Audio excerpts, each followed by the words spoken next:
APC cries out that Peter Obi might cause them disaster in this 2027 election. That is the reason why Tinubu and APC is doing everything humanly possible to make sure that Peter Obi is knocked off every political party and never appear as a candidate in this election. Listen to one of their insiders. The 2027 elections will be genuinely competitive, given that almost all the governors and state structures have collapsed into the APC. What I had, many governors have been defected, or members of the parliament have been defected to the APC. I look at it, it's immaterial, there was still that time. Because if you review the election of 2015 and 2023, you come to believe with me that there's no point for this unnecessary political defection. Because Peter Obi was in Abga with us.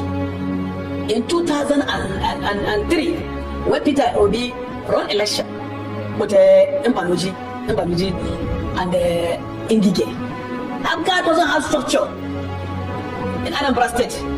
But going by the election results were exhibited at the Election Petition Tribunal, Abga won about 17 local government out of 21 local government in Anambra State. And in 2023, Peter Obi defected from PDP to Labour Party. Labour Party doesn't have one councillor, regardless of member of assembly or national assembly or governor or president. But he was able to defeat Tinubu in his own home state, in Lagos State.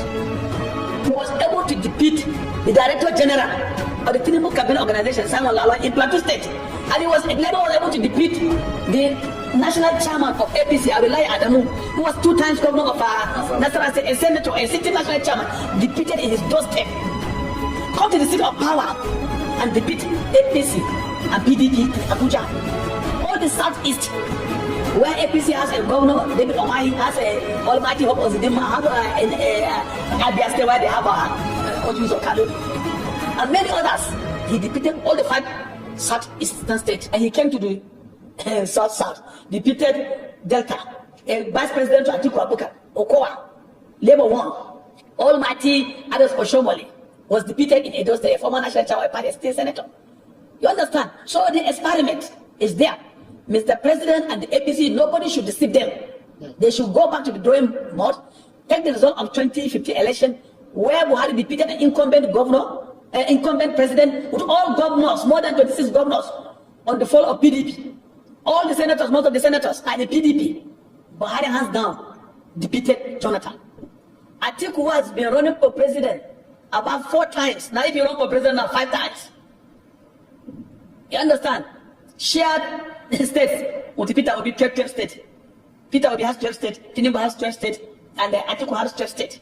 If not because of Northwest, where I come from, Tinubu could have not become even a candidate of APC, he could have not even become a president. Because during the presidential primaries, El-Rufai, Ganduje, Badaru, Matawale, and this guy from El-Rufai, many of them, and what do you call him, Bagudu. Bagudu was the chairman of the National Convention Planning Committee. It was Northwest who gave Tinubu majority lawful vote to be declared as a candidate of APC. All the delegates of the Northeast voted for Ahmed Baba. Most of the delegates from North Central voted for Yahya Bello. Most of the delegates from the Southeast voted for David Omahi and Rochas. And the South, they voted for Rotimi Amechi. The delegate, the vote for Southwest, the delegate, because I was there, the delegate for Southwest, the vote was split between Kayode Payomi, between former Vice President Osibanjo and Tinubu. So the most of the votes, these governors from the Northwest, you have only one aspirant, Amesani Elima Bakura. You got only 2 votes from Northwest. You understand? So in the main election, the general election, presidential election, also Northwest gave Tinubu more than 2.8 million votes. In the Northwest, with all El-Rufai, I took one and defeated El-Rufai there. PDP won Katsina State. PDP won Sokoto State. PDP won Kebbi State. You understand? And NPP won Kano State. So what I'm advising Mr. President, as a political observer, as a member of APC, he should be very careful with this issue of defection. Mr. President should come back and to his campaign promises and organize a think tank who will advise him how to reach out to the grassroots. Because the election which will take place in 2027, it is political parties versus masses of Nigeria. So the downtrodden masses will decide. And with this issue of a real-time transmission, if it has come to if the National Assembly have passed the bill, it will be very difficult for any political party to rig election. So you support it? I support it 100% because I'm an advocate for change, and also I want a transparent election, transparent and credible election to be conducted in Nigeria. When you have voted leaders through genuine ballot box, then they will now also must sure that they represent the will of the people. But when you don't have people who come, when you have leaders who come through the back door, don't expect good governance. So this real-time transmission of results, every respected Nigerian, every responsible Nigerian who is wishing the country well will want this real-time transmission of election results.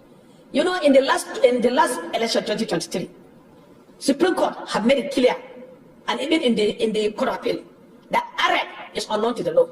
Even that BBAS is unknown to the law. Because for you to prove the accreditation of voters using that BBAS, it has to go along with the manual register. If you want to prove it beyond the reasonable doubt before the court of law, you have to prove it along with the manual register. So that manual register, people can the manual they can easily manipulate it. But that real-time transmission, in a literal meaning of that real-time, it means instant transmission or immediate transmission of data collected. So if it has been incorporated into the amended Electoral Act 2022, you understand? If it has been incorporated into the amended Electoral Act 2026, most of these senators and these governors and members of the House of Reps, and even in the House of Assembly, most of them will not come back because some of them come through the back door. But that real-time transmission, which House of Reps passed into law, if the National Senate adopted it, most of them who are making an unnecessary debate or unnecessary argument will not come back to their seat in the National Assembly. Because 97, and Muhammad Yakubu said there is 97% internet coverage in Nigeria.